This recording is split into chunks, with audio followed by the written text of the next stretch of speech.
Hi, I'm Kara Murphy, and this is Money with Murphy.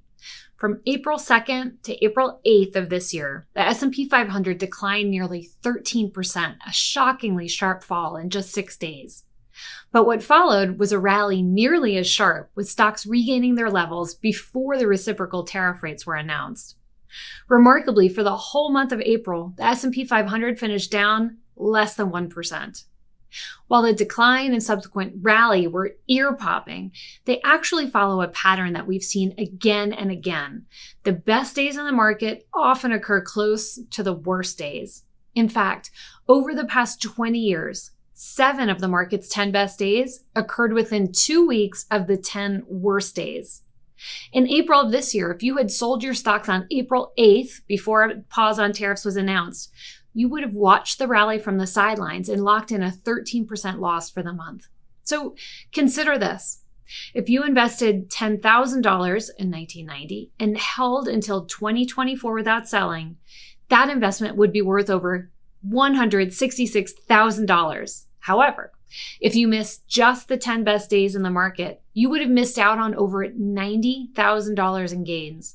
In other words, you would have earned only about half what the market actually delivered. Unfortunately, studies of investor behavior show that that's exactly what most investors do.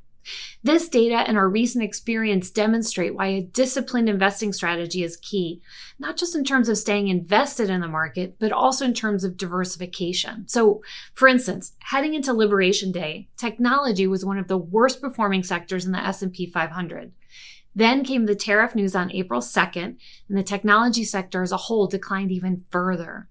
But as tariffs were put on hold, those same stocks rallied 20%. So remember, diversification matters.